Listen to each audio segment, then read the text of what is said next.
नमस्कार दोस्तों, मैं हूं आपका फैक्ट भाई और आज मैं सुनाना चाहता हूं आपको एक गाना। क्योंकि तुम ही हो। हाँ भाई, हम ही हैं। इस बेहतरीन सिंगर के रियलिटी शो से बाहर होने का कारण हम ही तो हैं, वरना भला इतने अच्छे सिंगर को कोई कैसे किसी शो से बाहर कर सकता है। समझ गए ना किसकी बात हो रही है? शो से बाहर करने से एक ऐसा रैपर याद आ रहा है जिसने रिजेक्शन के बाद भी उम्मीद नहीं छोड़ी। एवरी मंथ इंस्टॉलमेंट वाला EMI। अच्छा, तो रियली कॉमन मैन का जो प्रॉब्लम है उसको आपने एकदम रैप स्टाइल बना दिया और जैसे तैसे यूट्यूब पर अपनी रैपिंग वीडियोस अपलोड की। क्या बोलते तुम, नाश्ता पानी करके पिए चाय में चीनी कम। और फिर उसकी एक वीडियो को छोड़ किसी पर कोई व्यू नहीं आया।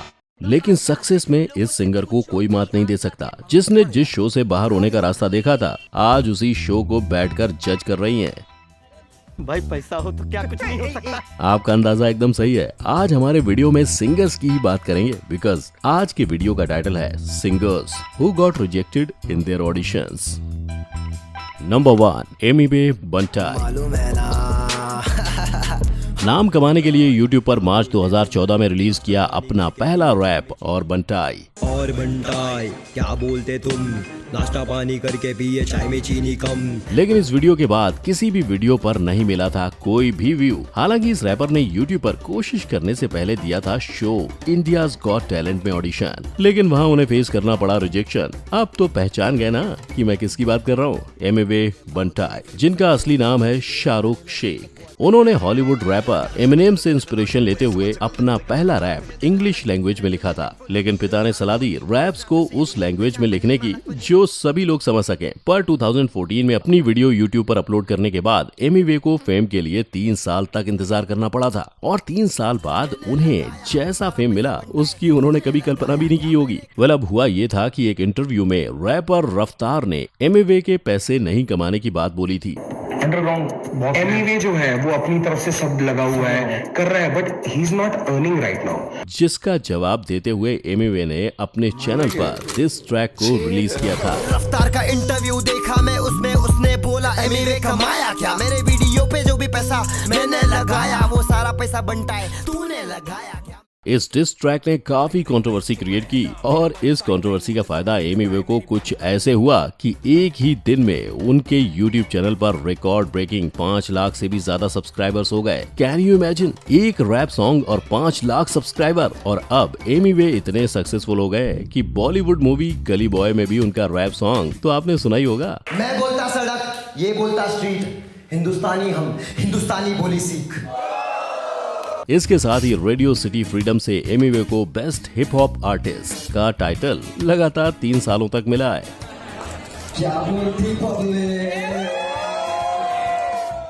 नंबर 2, विशाल मिश्रा।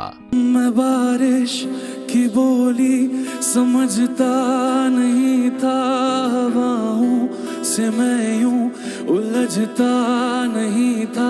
बॉलीवुड के आज के टाइम के एक ऐसे यंगेस्ट म्यूजिक कंपोजर और सिंगर जिन्हें कभी रियलिटी शो से बाहर फेंक दिया गया था, और वो भी एक नहीं 2 बार। सही सुन रहे हैं आप, 2 बार शो से बाहर। और इस सिंगर कंपोजर ने नाम कमाने के लिए इंडियन आइडल सीजन 4 में पहली बार ऑडिशन दिया, लेकिन उन्हें रिजेक्ट कर दिया गया। फिर उसके बाद उन्होंने सीजन 6 में वापस ऑडिशन दिया, जहां पहले राउंड में तो उनका सिलेक्शन हो गया, आप मुंबई आ रहे हो। लेकिन दूसरे राउंड में पहुंचने के बाद उन्हें बाहर का रास्ता दिखा दिया गया। मैं बात कर रहा हूं विशाल मिश्रा की, जिन्होंने एक शो से 2 बार रिजेक्ट होने के बाद ना हिम्मत हारी और ना हौसला। तभी तो पूरे जोश के साथ उन्होंने फिर से डीडी नेशनल के रियलिटी शो भारत की शान सिंगिंग स्टार में हिस्सा लिया, और फाइनली शो के विनर का टाइटल अपने नाम किया। और अगर बात ब्रेक की करें तो वैसे तो विशाल मिश्रा को उनका पहला ब्रेक करीब सिंगल के ट्रैक में एज अ कंपोजर मिल गया था, लेकिन कंपोजर से ज्यादा सिंगर को याद रखते हैं, और ये बात विशाल अच्छी तरह से जानते थे। तभी तो उन्होंने सही मौके का इंतजार किया और कई मूवीज के लिए कॉम्पोजिशन करते रहे। लेकिन फिर उन्हें फिल्म कबीर सिंह के हिट सॉन्ग को गाने का मौका मिला, जिसके बाद वो इतने फेमस हुए कि हर कोई विशाल मिश्रा को सुनना पसंद करता है। आपको शायद ये जानकर शौक लगेगा कि पिछले साल कोविड-19 के वक्त पॉपुलर हुए सॉन्ग का कॉम्पोजिशन भी विशाल मिश्रा ने अक्षय कुमार और जैकी बागनानी के कहने पर किया था। नंबर 3, मोनाली ठाकुर। बॉलीवुड का हिट नंबर, और उसी फिल्म का एक और हिट सॉन्ग झूठे मूठे पत्तियां बना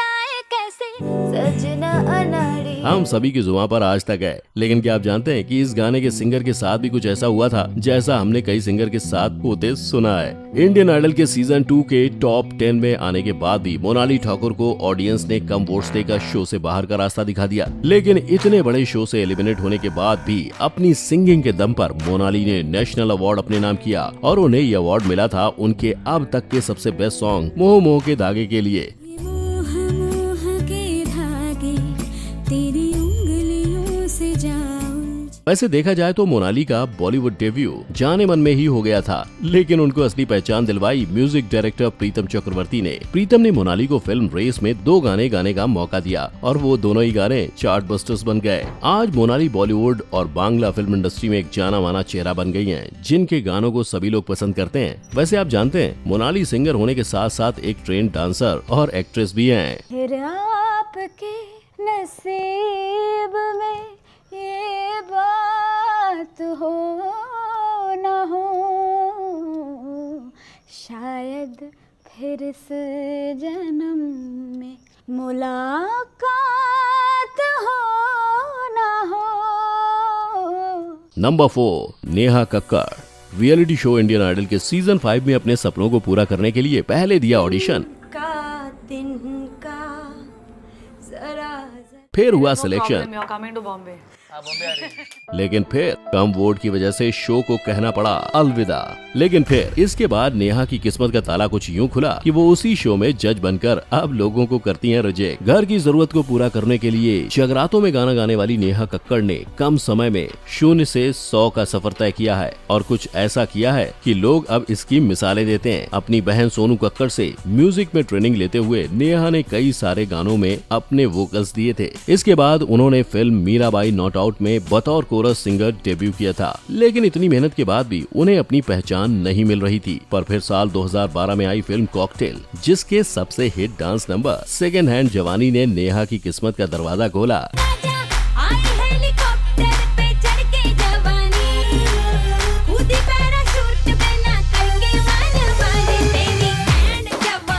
इस गाने के बाद नेहा ने कई फेमस पार्टी सॉन्ग्स जैसे सनी सनी, लंदन ठुमका, मैं तेरा बॉयफ्रेंड की बीट पर लोगों को नचाया और अब नेहा की सक्सेस स्टोरी ने अपना इतिहास भी लिखना शुरू कर दिया है। तभी तो उनका नाम इंडिया फोर्ब्स के टॉप 100 डिजिटल स्टार में 2 बार शामिल हो चुका है। नंबर 5, असीस कौर।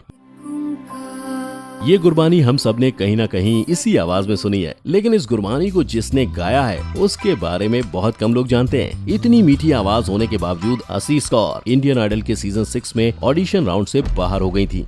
5 साल की कम उम्र से सिंगिंग करने वाली असीस को म्यूजिक इंडस्ट्री का सपना उनके पापा ने दिखाया था और उनकी गुरबानी का वर्जन पूरे इंडिया में इतना पॉपुलर हुआ कि उन्हें हर इवेंट्स में उसके लिए बुक किया जाने लगा। गुरबानी से अपने करियर की शुरुआत करना असीस के लिए काफी फायदेमंद साबित हुआ। तभी तो हार न मानकर आगे बढ़ते हुए उन्होंने पंजाबी रियलिटी शो आवाज पंजाब दी में पार्टिसिपेट किया, जिसके बाद उनका कॉन्फिडेंस बढ़ा और वो अपने सपनों को पूरा करने के लिए पानीपत छोड़ मुंबई आ गयी और सपनों की नगरी मुंबई में उन्हें सलीम मर्चेंट की मदद से अपना पहला सॉन्ग रिकॉर्ड करने का मौका तमंचे मूवी में मिला। तेरे वास्ते मैं सारा जग छोड़ के दिखाऊं, किस्मत की कलाइयां उड़ के दिखाऊं। और वो अपने गाने से लोगों के बीच फेमस हुई, जिसने उन्हें लोगों का चहेता बना दिया। बस फिर क्या था, इस गाने के हिट होते ही उन्हें अवार्ड्स और काम दोनों मिलने लगे। नंबर 6, जुबिन नौटियाल। वक्त ने है किया हम पे कैसा सितम। अपनी हेयर स्टाइल और अपनी स्माइल से लड़कियों का दिल जीतने वाले सिंगर, जिनका कंपैरिजन अक्सर आतिफ असलम और अरिजीत सिंह से किया जाता है, उन्हें अपने पहले ऑडिशन के वक्त शो के जज सोनू निगम से मिला था रिजेक्शन। नहीं समझे? मैं बात कर रहा हूँ जुबिन नौटियाल की, जिन्होंने रियलिटी शो एक्स फैक्टर के लिए ऑडिशन तो दिया था, लेकिन सोनू निगम ने उन्हें रिजेक्ट कर दिया था, मेरी तरफ से ना है, जिसकी वजह से उन्हें टॉप 25 से बाहर होना पड़ा था। इस एक रिजेक्शन ने आज के फेमस सिंगर को एक जमाने में गानों के स्क्रैचेस गाने के लिए मजबूर कर दिया था। की वजह तुम बनो। लेकिन भाइयों, कहा जाता है ना, जहाँ चाह वहीं राह है। इसी सोच के साथ जुबिन अपने हर स्क्रैच को ऐसे गाते थे मानो जैसे वो गाने का ओरिजिनल वर्जन हो। ऐसे ही एक दिन जुबिन ने फिल्म शौकीन का तेरी मेहरबानी का स्क्रैच वर्जन गाया था। है साज तू तेरा तर्ज में तू है दवा और मर्ज में दिलदार, तू खुद गर्ज में। जिसे जब फिल्म के लीड अक्षय कुमार ने सुना तो वो इसके इतने दीवाने हो गए कि उन्होंने स्क्रैच गाने वाले जुबिन से ही गाने का ओरिजिनल वर्जन रिकॉर्ड करवाया, और वो भी बिल्कुल स्क्रैच वर्जन जैसा, यानी बिना किसी चेंज के। उस साल जुबिन का तेरी मेहरबानी और फिल्म सोनाली केबिल का दोनों चार्टबस्टर्स में टॉप पर थे। बस फिर क्या था, एक के बाद एक गाने जुबिन गाते गए और लोगों के दिल पर छाते गए। वैसे मैं बता दूं, जुबिन सिंगिंग के अलावा म्यूजिक इंस्ट्रूमेंट्स जैसे गिटार, ड्रम और हारमोनियम भी बजाते हैं।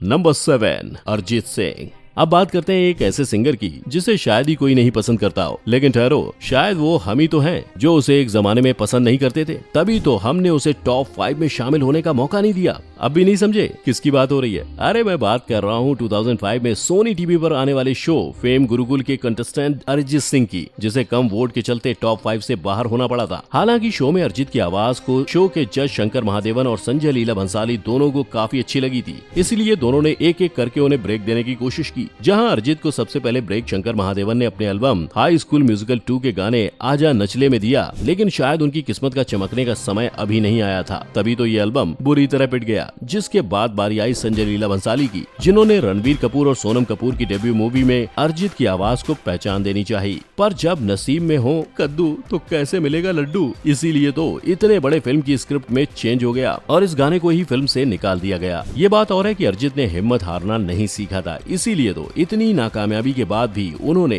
10 का 10 ले गए दिल शो में एज अ कंटेस्टेंट हिस्सा लिया और कंपटीशन को जीतकर अपने लिए सक्सेस का दरवाजा खोला। और आपको ये भी बता दूं कि अरिजीत को बॉलीवुड इंडस्ट्री में असल पहचान साल 2013 में आई फिल्म आशिकी 2 के तुम ही हो, क्योंकि तुम ही हो, अब तुम ही हो, और चाहूं मैं या ना गानों से मिली। तू ही ये मुझको बता दे, चाहूं मैं आना।